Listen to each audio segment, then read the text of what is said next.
Vous l'avons dit, nous sommes ici au CICES comptant pour la foire internationale de Dakar, FIDAK 28e édition plutôt. Nous sommes ici devant le pavillon orange et ce que nous avons remarqué ici, le pavillon est tout en chantier. Nous avons croisé que des menuisiers, donc les installations commencent à se faire. C'est pour vous dire que l'aperçu que nous avons ici à la foire internationale de Dakar, FIDAK, et que ce sont les installations seulement qui ont commencé à se faire. Pour l'instant, aucun marchandise ici à la pavillon orange n'a pas été défait. Donc la remarque elle est totale. Que des menuisiers qui sont en train seulement de faire le travaux. Peut-être, on attend, peut-être d'ici ce soir, nous aurons les installations pour voir aussi comment débuter la foire internationale de Dakar avec la télévision Keur Massar TV. CICES content ci foire internationale de Dakar 28e édition ñu ngi ci pavillon Saint-Louis nekk ak sëñ bi Omar Gueye KMTV Keur Massar TV ñu lay laaj tey noo gisee ubbite foire bi tey jeudi 5 décembre 2019 content ci 28e édition bi. waaw mais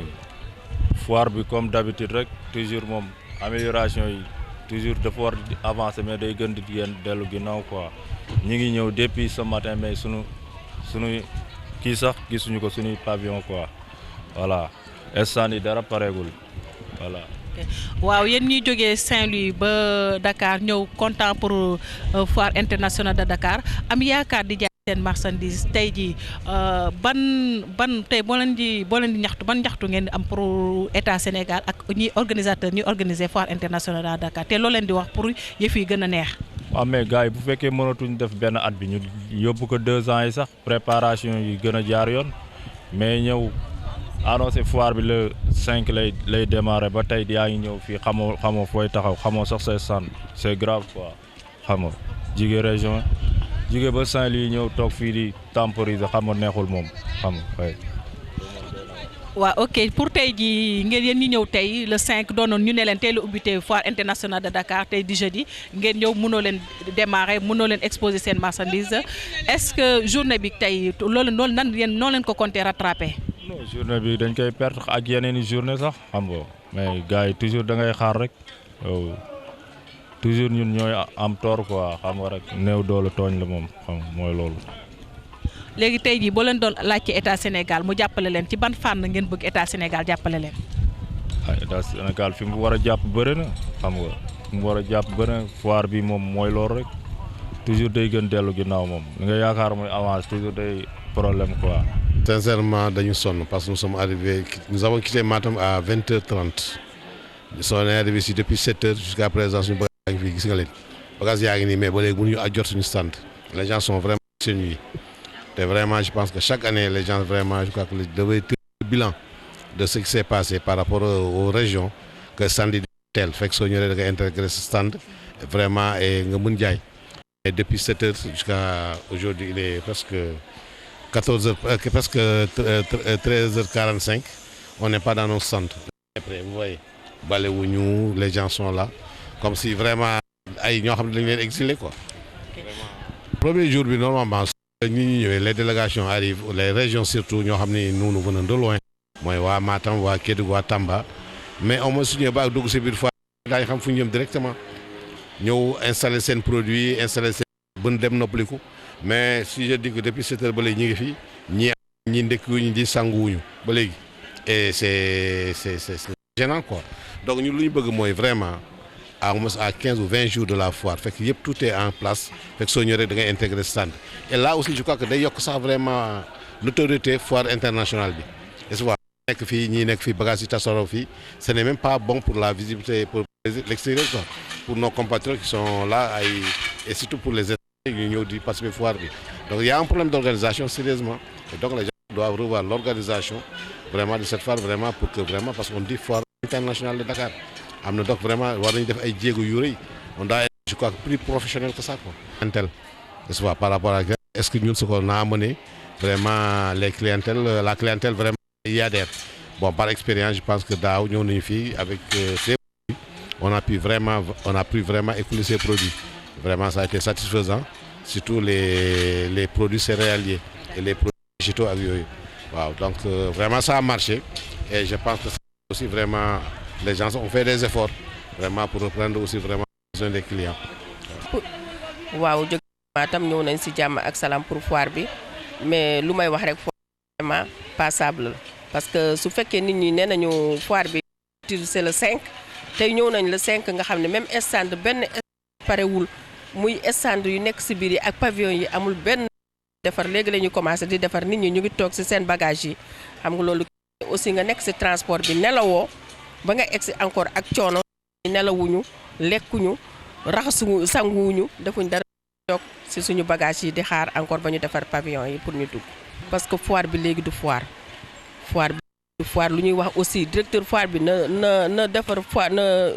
taxaw mu takku defar foire bi comme nu mu doon mel parce que soo gisee soxna ci foire yi ngeen andi say bagage aussi des fois da ngay andi sa marché nga koy delluwaatee parce que jigéen ñi suñuy ñëw dañuy jël seen prêt ay prêt la ñuy def ci seen moyen nga jàpp sa bagage encore doo ko mun a tax parce que duñu am entretien bu baax duñu def accueil bu baax aussi lu ñu doon am ci foire yëpp léegi kenn amatu ko parce que mu ngi mel ne Petersen parce que soo loo wuti Petersen soo ñëwee ci biir foire bi fekk qualité amu fi quantité amu fi toogaat parce que amaguñu fu ñu lalee suñu bagage yi commencé guñu aussi ñàkk suba aussi mun nañu lal fekk duñu gis kenn parce que gisuñu ay nit sax même ñuy jóge extérieur yi kenn gisuñu leen loolu ay toog fi pendant 3 jours fekk duñu mun a rattraper yooyu loolu nag mooy problème encore nga war a soo ñibbee nga war a def sa premier versement soo jaayul xool nan nga koy defee nan ngay mën a verser parce que da ngay encore ngay dem di abbuwaat loolu nag du pour nga am fils ou bien da ngay perte parce que loolu perte la lay dikkal. Toujours à la foire internationale de Dakar 28e édition jour d'ouverture jeudi 5 décembre 2019 nous sommes avec monsieur El Hadj Ba qui vient depuis Kédougou. Vous êtes responsable? Oui, je suis le chef de la délégation d'exposants venus de Kédougou. Quel sentiment avez-vous pour l'ouverture de... Bon, comme on vient vraiment de débarquer, là on pense vraiment que c'est-à-dire ils vont pouvoir régler les problèmes. Voilà, donc puisque d'habitude quand on met beaucoup de temps avant que le stand soit aménagé et que le matériel soit à notre disposition.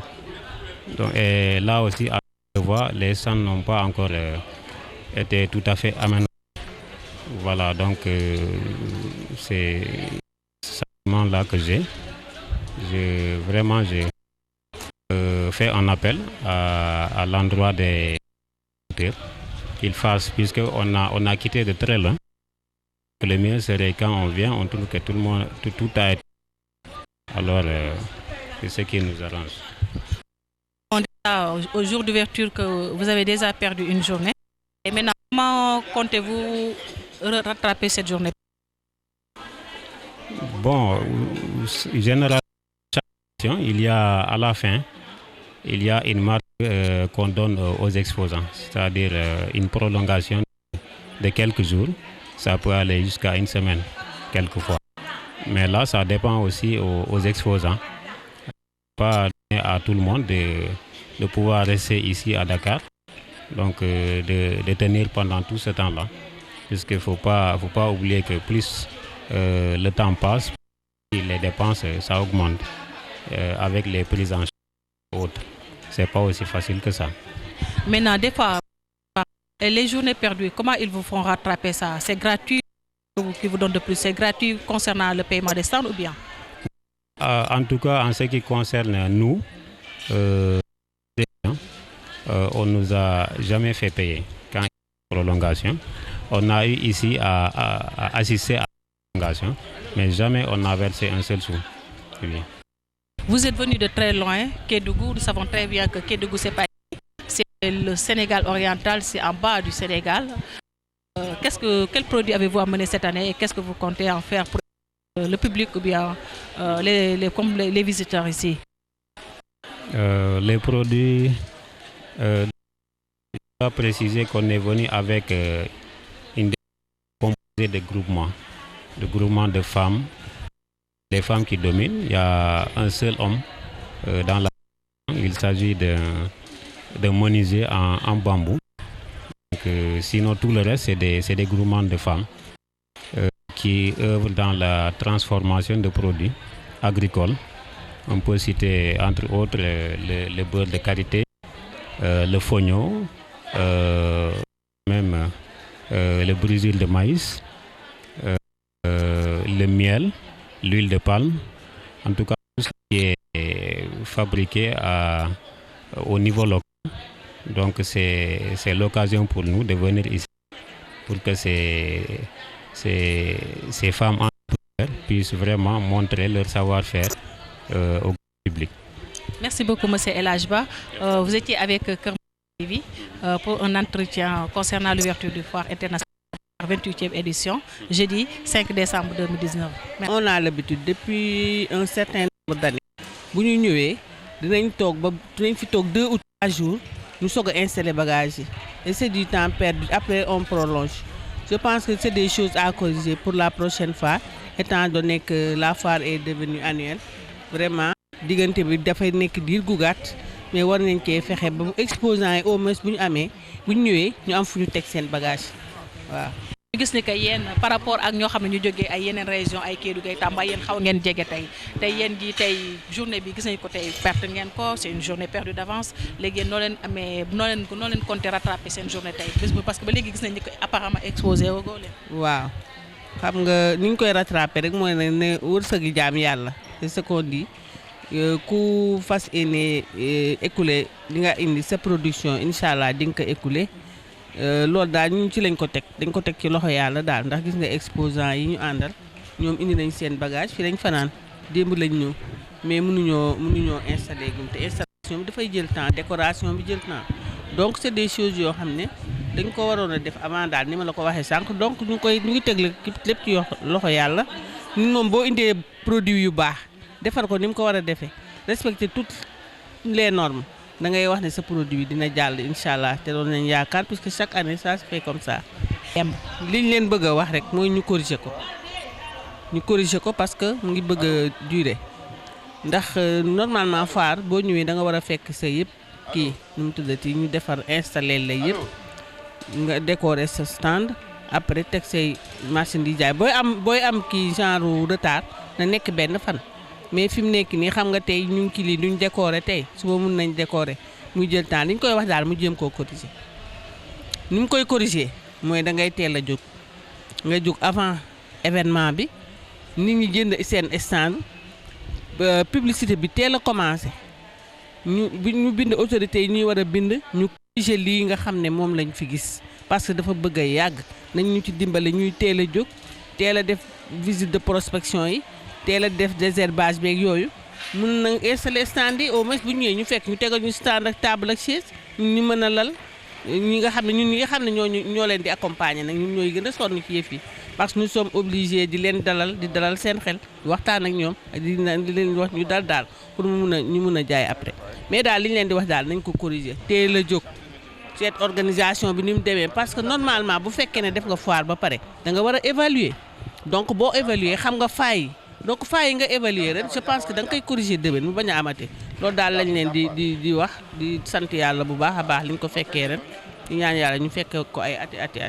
ok tradipraticien jóge ba Tamba ñëw pour exposer tonton noo gisee ubbite bi tey bés bi. ubbite bi daal xanaa ñàkk xorom rek parce que li ñu doon séntu ci foire bi yëpp daal ci wàllu doxee ni moom ak organisation bi moom dara jaaru ci yoon moom su fekkee dëgg rek ngeen bëgg a dégg parce que fii ñu toog nii tey mooy bisu ouverture bi. waroon naa fekk li war a nekk lépp nekk nga xam ne day ñëw rek expose suñu bagage commencé liggéey loolu amul bagage yi ñëw nañu gis ngeen stand yi ni mu mel nii moquette amu ko gis ngeen salte bi nga xam ne moo nekk fii ñi nga xam ne sax kenn bàyyi ko waxuma la nag leneen loolu moom te ngeen seen bët donc gis ngeen ni kon daanaka fii ngeen ñëw nii muy région de Tamba ak région yi ngeen jógee yëpp li nekk fii moo nekk foofu bu ci biir pavillon itam la nekk foofu moo nekk fii dara parewul damaa yaakaar lu mel ni foire bu ñu koy organiser wax ne dañ koy ubbi le 5 mooy surtout ouverture bi le premier war nañu commencé mel ni bëri ñu war def yëpp nga xam ne balaa la 5 dina fekk ku ñëw dina fekk sa place pare nga mën a commencé liggéey sa liggéey loolu defe naa ne moo gënoon ci wàllu organisation waaye loolu fekkuñu ko fi xam nag loolu nu mu demee noonu dama yaakaar ne ñi nga xam ne ñoo jiiti foire bi bàyyiwuñu xel ci ñi nga xam ne ñooy ñëw di exposer parce que chaque année itam nag tardement wu organisation moom nii lay demee moom waaye ren moom da cee gën a pire moom wax dëgg yàlla moom waaw xaw ma na ci kanam naka lay dem parce que boo gisee ñaare prolongation yi def ci foire bi yëpp lu mel noonu moo koy indi te loolu dëgg-dëgg journée ouverture yi ak temps bi fi nit ñi war def nga may leen temps bu ñëwee li ñu indi seen bagage fekk fi ñu war a toog nañ fi fekk nañu installation def nañ ko ba pare nga xam ne ku ñëw da ngay commencé liggéey rek bu temps foire bi jeex sax bu la neex nga dem ñibbi. néew doole wéet comme ni ko sama collègue waxee léegi Mamadou Wane moom tim ci association bi la bokk moom mooy vice président bi ñoom ñaar ñoo fi représenté normalement bu ñu nee par exemple le 5 la war ubbi ñi war def seen liggéey war nañ ko def yii stand yi ngay tey suba lañ ko doon monté boo demee pavillon vert pavillon orange pavillon bleu amul dara doo xam ne sotti na région Tambacounda ngi fi ñu nekk nii ñu ngi ni toog dara nekk moo kat amagu fi te yaakaaruma ko parce que ñax bi comme ni mu ko waxee ñax maa ngi ne boo leen neexee filmé ko léegi ñax saboté wuñu organisation bi daal doxul normalement nit ki buy déplacé région ba région di ñëw di dalal si kenn ku ne booy am gan war na bala mu ñëw fekk nga bale sa néeg waaye doo ñëw bàyyi ba mu toog nga naa ko jógal ma bale kooku jékkul te loolu lañ fa naa gis leen amuñu benn subvention état subventionné moo tax mu metti ci ñun parce que déjà boo ñëwee say frais yi nga def chaque jour da ngay frais di passe aller retour fi nga logé ak di ñëw fii nga añee fi la ñuy reer fi ñu defee lépp parce que foog ñu jënd ko parce que mënuñu dem bu ñu demee am nañ ko ñëwaat kenn am nañ fi ay kër mais mu dem fa ñëw jënd fii añ moo la gën a noppal mais loolu pertement la ak ñun ak surtout les étrangers am na ñoo xam ne dañu jógee réew ak réew ñun Tamba lañ jógee lu mu sori ci région ci réew mi la bokk benn région la ci Sénégal mais am nañ jógee feneen ak feneen te amuñu benn subvention boo xam ne maanaam mu ngi ci. waaw mbokk yi comme ni ngeen ko xamoon ñu ngi woon fii ci CICES pour ubbite foire internationale de Dakar 28e édition ñu ngi fi stand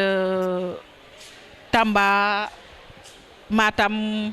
Kédougou Fatick mais apparemment dañoo gis ni que foire bi tijji na mais ba léegi stand yi parewuñu exposants yi mënuñu fexe ba exposer parce que stand yi parewul seen cri de cœur benn la mooy ñoom ñëpp lu ñu bëggoon rek yëf yi gënoon a yemb bu ñuy ñëw ñu fekk ñu defar seen stand ubbite bi yomb comme ça ñu mën a gën a teel a exposé mais malheureusement tel n'est pas le cas te aussi mu doon cri de cœur goo xam ne dafay métti parce que ñoom ñu ngi jógee ci ay régions yu sore ñëw pour fii ba Dakar pour exposer donc c'est un cri de cœur que nous ont lancé les exposants comme ceux de la région de Tambacounda, de Matam, de Fatick aussi et de Kédougou aussi di jaajëfal ñëpp di remercier ñëpp aussi di leen naan merci beaucoup.